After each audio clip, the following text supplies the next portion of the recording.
Welcome everybody to the very first episode of this new series in which I will try to win one board in Mario Party 1 without winning any minigames whatsoever.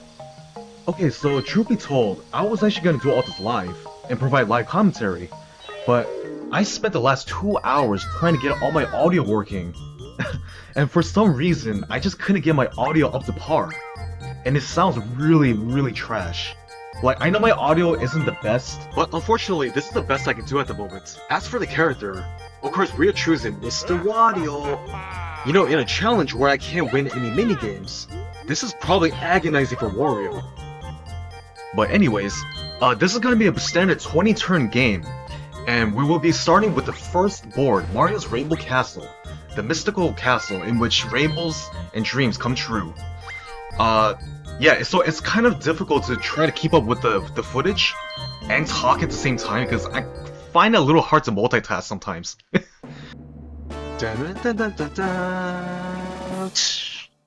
Oh yeah, Mario's Rainbow Castle.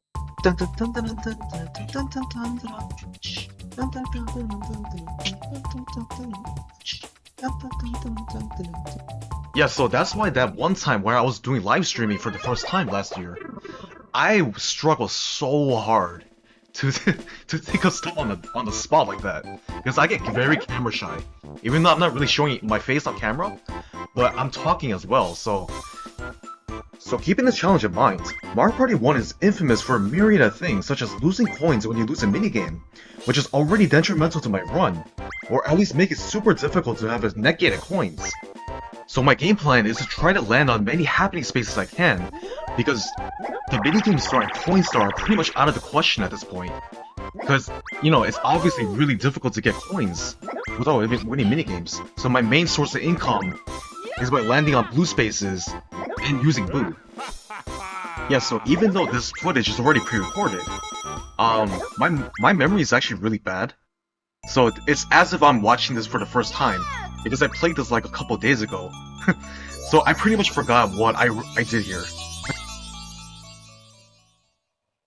Man, I love this song. I'm so glad they brought this back in Super Mario Party Jamboree. You know, speaking of Super Mario Party Jamboree, I feel like, you know, this game was originally going to be DLC for Superstars at one point, but they probably didn't due to time restraints. But it sucks that they didn't, like, update that game with any DLC, because I love that game to death, man.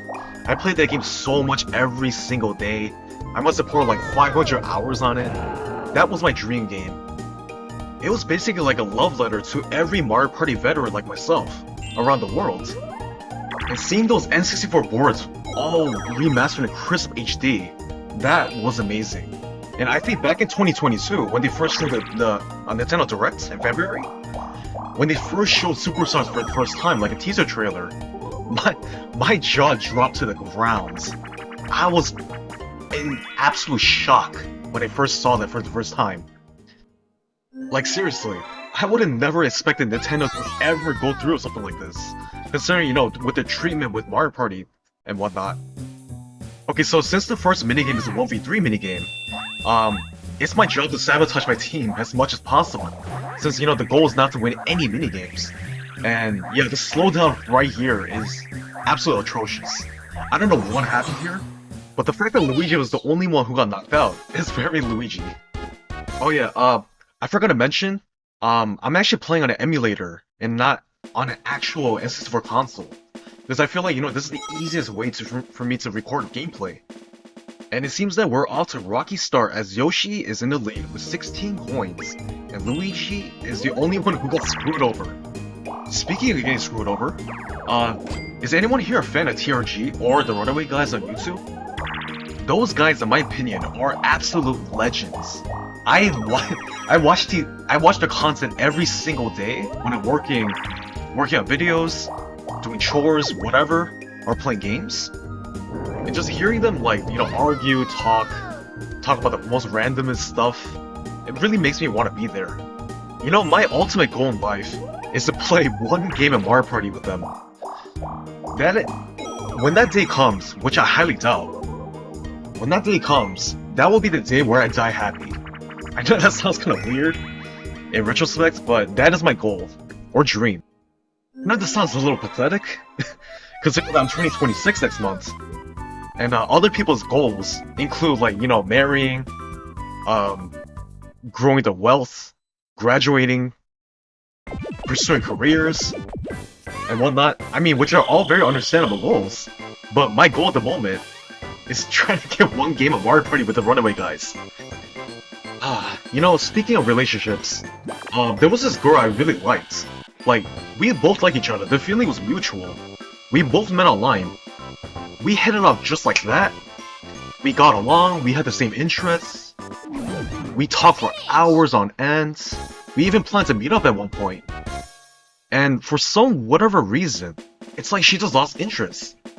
And it's not like I even did need to piss her off at one point, but it just took me by surprise. Cause like, you know, one day things were going fine, and all of a sudden, she just stopped talking to me.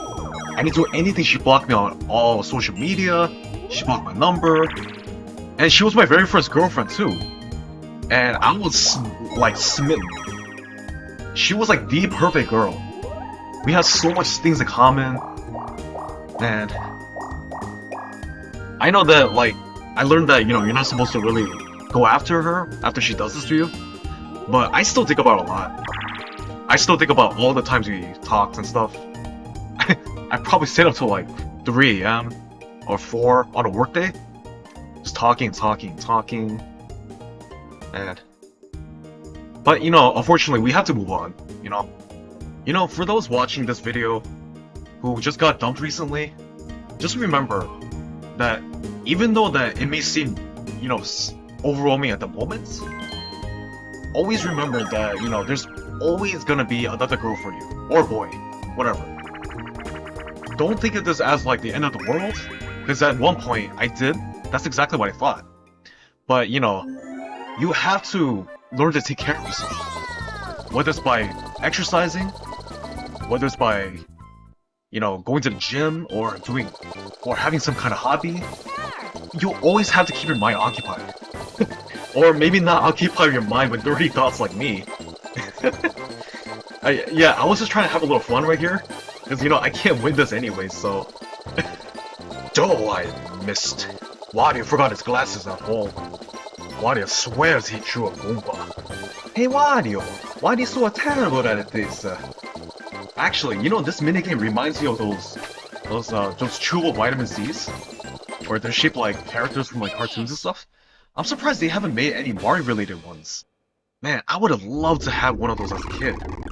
Or maybe they did make those gummies, but I'm not sure if they made any vitamins yet. Wait, so notice how the Goombas, they pop out of the cement. So does this imply that they were stuffed down there for the sake of this minigame? This is cruel and unusual punishment for Goombas. Like, there's no air holes down there either. So it's either you win the minigame, or they just die. Simple as that. And my Goomba, he's pretty much dead right now because he can't breathe. Remember, only you can stop the discrimination against Goombas. Please call this number right now and get your free Save the Goomba t-shirt. Dial 518-689-1132. Actually, please don't dial that. On the off chance it's actually someone's number. Or if anyone does dial that number and it happens to be a person, then feel free to share this Let's Play video with them if they want to watch. It's currently 2:23 PM and I'm really hungry. I haven't eaten anything to prepare for this video. Tipsy-turny. Tipsy-turny. And this is yet another minigame that TRG included that I can't stop thinking of when I play this minigame. Okay, maybe it's just my hunger speaking, but do those tiles remind anyone of those saltine crackers? Or wafers? Or like the vanilla wafers? Maybe it's just the process of growing up, but I feel like my palate changed when I turned into an adult. Because I used to gorge on candy and crackers and chips all the dang time. But I feel like I can't really do that anymore. Because if I do that, I will get like the biggest stomachache in my life. And then I will have to gorge on Pepto-Bismol and then go back to the store and get more Pepto-Bismol, and then I'm gonna be late for work because I'm stuck on the toilet for 30 minutes or an hour, depending on how I'm feeling. I'm sorry, this is probably information that I should probably be keeping to myself. Actually, you know, for someone who hasn't been winning any minigames up to this point, it's a miracle how I even have 22 points to begin with. It's like I should be at -0 by now, or -5 or 10. I mean, Mario Party 1 is an unforgiving beast after all. So, is anybody a fan of Seinfeld? That's one of my favorite shows of all time. And there's so many tremendous actors on that show who, you know, branched out to do other form of work. And, you know, the co-creator Larry David, you know, he was known for his other show called Curb Your Enthusiasm. And my only regret is just not watching the show sooner. Because this show, I swear, is side-splittingly hilarious. And the fact that Larry David improvises all his dialogue, that makes it twice, or if not 3 times as more impressive. Why is this track so long? Oh, my back. Mario, call the chiropractor. So Luigi went to the chiropractor, and he paid the 5-coin tip just for visiting him. He didn't even help him or anything. He was forced to pay the 5 coins just for talking to him, and that's it. Maybe Luigi should have just visited Dr. Mario when he's not, you know, busy plumbing or anything, or saving the princess. But on the other hand, realistically, he might have charged Luigi an arm and a leg, despite being his only brother. You know, actually, speaking of doctors, there's one thing I never really fully understood, and it's from the mobile game Dr. Mario World, which is like probably defunct by now. Why in the world is everybody a doctor? It's like everyone in the grandma is a doctor now. I mean, you got a dolphin as a medical doctor, for God's sake, and 3 Goombas stacking on top of each other. I mean, I guess, you know, anybody could aspire to be a doctor if they, you know, if they implemented all the hard work and effort. I mean, I'm not saying, you know, Goombas shouldn't be capable of being doctors, but, you know, it's bound to be messy in the surgery room when you're stacking on top of each other like that. I mean, I guess they all went to medical school just like everyone else, and, you know, they paid their dues, they paid their student loans, they probably aced all their courses, you know, a school made specifically for Goombas, and nothing else. But you're telling me that literal babies are capable of being medical doctors in the Mushroom Kingdom, apparently. That's something I never understood. I mean, sure, maybe they're gifted, maybe they're prodigies, but if I were to wait in the waiting room, and they call me up to go inside the room, and I see that a little baby is going to be performing surgery on me, I will just walk straight out. I'll probably jump out the window and probably be in worse shape than before. I know that sounds contradictory, because you're going to the doctors to get better, but I probably have a higher chance of surviving by jumping out of a 3-story building than have a little baby perform surgery on me. That's terrifying. I just finished eating this pizza. I am so sorry for my atrocious singing, but the pizza was pretty good. It was from Little Caesars, and I know that that place doesn't really have a good reputation nowadays. I know that it was really good back then, like decades ago, when it was like $5 a pop, but honestly, I think it's better than Domino's or Papa John's. But obviously, they can't compete with, you know, fresh homemade pizza from those little pizzerias. Now those are top quality pizzas. You know how Mario Party 1 is kind of infamous for not having the most balanced minigames? This isn't one of them. How on earth is this a 1v3 minigame? Nobody benefits except for one person. And usually the 3 are supposed to get an equal share of 10 coins. But all you have to do is just pick a pipe. Freaking Wario and Luigi, man. Freaking dying over not getting the 10 coins. I mean, Wario I understand, but why would Luigi freak out for not getting coins? He's not greedy like Wario. Or maybe Luigi was short on cash, and he forgot it was his anniversary with Daisy today. you know, their 10th anniversary of dating. You know, I think he's just too scared to cut the deal, you know, pop the question by now, which is completely understandable. I mean, Luigi is a very cautious man after all. You know, he just wants to secure their future, he wants to set aside money for their future kids. I feel like, you know, Luigi will be a great dad. You know, he has a kind heart, he would teach the kids how to, you know, do the household chores, so that Daisy doesn't have to. You know, speaking of which, Daisy would be the breadwinner of the family. She would probably be willing to work long hours while Luigi, you know, takes care of all the chores at the house. And then Luigi will hire Mario as their babysitter to watch out for the kids because he still can't seal the deal with Peach. And then Luigi has to give him 30 coins as payment. You know, that got me wondering. I wonder if Nintendo's ever gonna make a canon where Mario and Peach actually do end up marrying? Or are they just gonna keep it like this for the rest of time? I mean, in Paper Mario Color Splash, Peach made it official that, you know, she and Mario are just friends. So, but then again, Paper Mario is not really mainline, it's a spin-off series.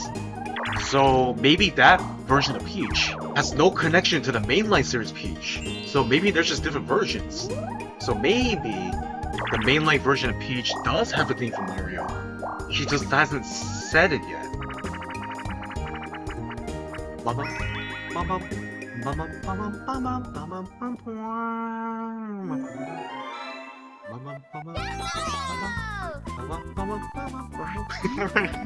I haven't watched Pink Panther in forever. Not since I had cable on Boomerang. Man, I'm so sad they don't have Boomerang anymore. That was such a great network. Oh, I missed. Anyway, back to Boomerang. They had a ton of gold shows on there, like Dexter's Lab, Cow and Chicken, Powerpuff Girls. What am I missing? Oh yeah, Samurai Jack. Like a ton of gold shows. Gems, obviously, from the 90s/2000s era. I mean, not to say that, you know, the 2010s didn't have any good cartoons or anything. You know, like Adventure Time, Regular Show, Gumball, what am I missing? Steven Universe, you know, all the mid-2010 shows. Those are fantastic. Great continuity, great storytelling, action scenes, all around. And actually, I think that the creator of Regular Show, he's trying to revive the show somehow. And I'm kind of on the fence about that, because you know, like reboots are notorious for ruining the original show's reputation. So, I mean, just take Powerpuff Girls for example, the 2016 version. That was horrid. It should not have been made. But at the same time, I do have faith in J.G. Quintel, because you know he did make that show Close Enough, which is kind of like an adult version of Regular Show. But I really miss the early 2000s shows like Ed and Eddie and Billy and Mandy. Those two shows are majorly responsible for shaping my sense of humor today, as well as millions of other Gen Zers like myself who are also turning 26 or who are 26. Jeez. Wow. I'm turning 30 in 4 more years. I didn't really have any time to let that sink in yet, but that is pretty wild. Okay, so the video is coming to an end, so just watch out for episode number 2 coming next Saturday. And if I get cut off right now, thanks for watching.